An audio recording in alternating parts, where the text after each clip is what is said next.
Hello again, it's Rescue Boss. I want to do another video. One, because nobody's home and it's just me at the house, so it makes it easier for me to shoot some videos here. I'm not going to do any hands-on with it. I'm going to talk about it a little bit. Is hemorrhage control.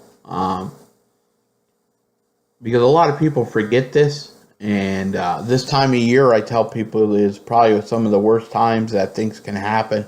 And this can happen anywhere, from amputations to traumatic injuries from the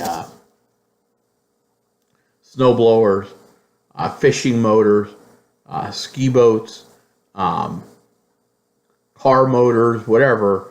You could wind up getting tangled in the fan motor of the car. To the snowblower incidents, I hear of this stuff all the time. I've seen it multiple times.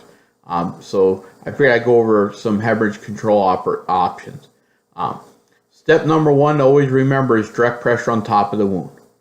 And realize it's a ton of pressure. If they're bleeding and you can't control it, it's a ton of pressure. Either in the wound or on the outside of the wound, you need to be as aggressive as possible. It may come down to where your arms are shaking, and they're yelling at you because of the pressure, But the big thing is you got to get that bleeding stopped. If you don't, they're going to die. That's what you got to remember. If the direct pressure is not working, then we go to a pressure point, Direct pressure over the wound, attempt to put pressure. 6520 on Schuylkill County on North. Give me 1 second. Let me turn this. 6520. Turn that off. Pressure points. Attempt to put the pressure further up on the extremity close to the heart. The idea being that you can collapse the vessel by squeezing it from the outside. The biggest thing to realize is the vessels are closer to the surface to make our job easier and more effective. So like a pressure point up here in the arm, there's only one bone, But if you're going to use the lower arm, now you got to try to pinch that off. There's two bones down here. There's only one up here. So it may be easier to get that pressure point up here. Remember, we don't just have, 4 arteries in our body. I forget the total number. It may be upwards of like 20 some arteries, major arteries in the body, and I don't have the full list. The biggest ones that you may hear of everyday terminology are when people talk carotid arteries, brachial arteries in each arm, femoral in the legs. They're the big ones that we worry about. So always remember that. Step number 3 is a tourniquet. You want the tourniquet to be 2 to 3 inches wide if you're going to make a tourniquet. If you can't, and all you have around is an extension cord. Let's see if I have anything long enough. I don't know if I do, but this will work for a demonstration. Instead of keeping this like this, take it, fold it over. Okay. Now you just doubled the width of this a little bit. It's not much, but it's a little wider, and you got to remember that. To get it around their limb, we want it to be on the extremity all the way to the top of the extremity for fast placement. And then whatever the windlass is going to be, it has to be something solid and hard. Metal works the best, or wood, something that's not going to break.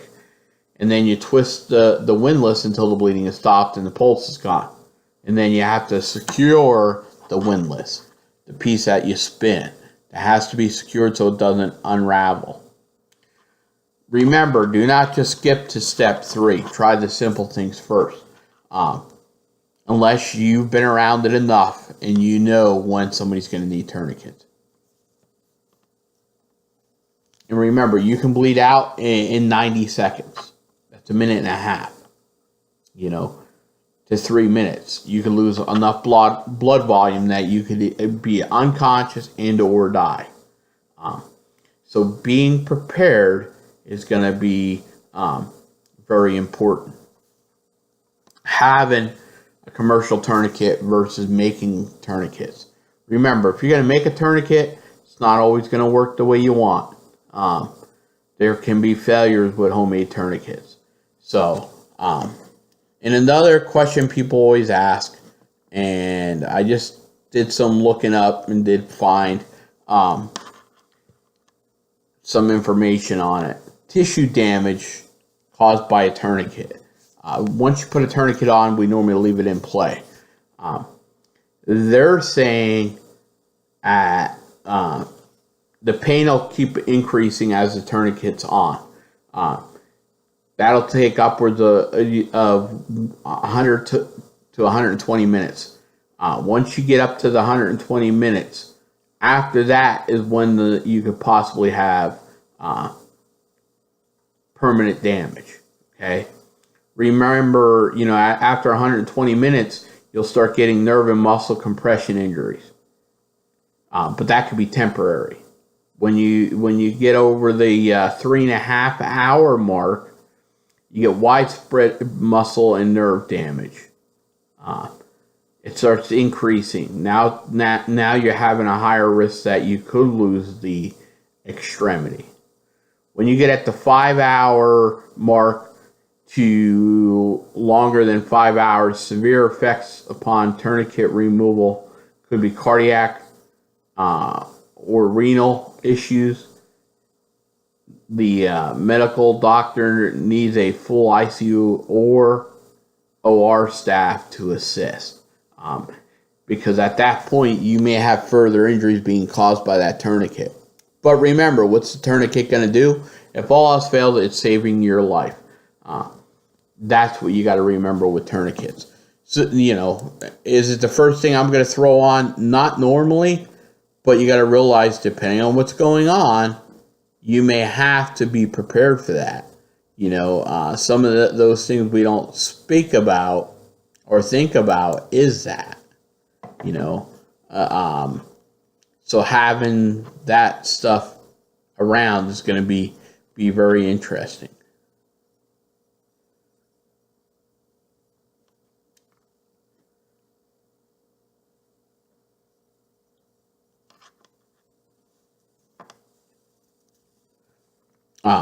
Some people said, how about using a belt?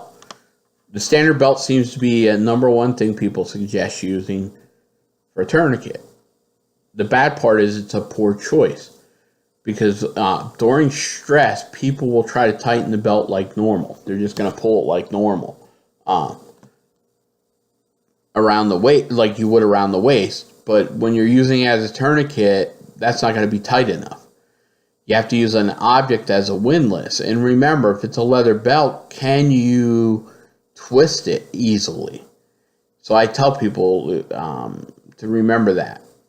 The crucial steps in fashioning an improvised tourniquet, but typically unable to create enough torque or pressure due to most of these belts are rigid that people are wearing nowadays. So you got to remember, it may not work the way you want it to. With the belt. So always be understanding of that. That tourniquets are the way to go. Having a professional tourniquet versus one that you made. So I just want to discuss that a little bit. If you have questions, feel free to ask. I'll try to answer them. I am far from the professional doctor or been in a military setting, whatever, but I had placed 11 tourniquets now in about 2.5 years. None of them were shooting related. They've all been medical or trauma type situations. So just wanted to share that on some tourniquets, some ideas on how to control bleeding, and hopefully that helps you if something does happen. Thank you again. This is Rescue Boss signing off the air. It's about 2:30 on the 4th of January.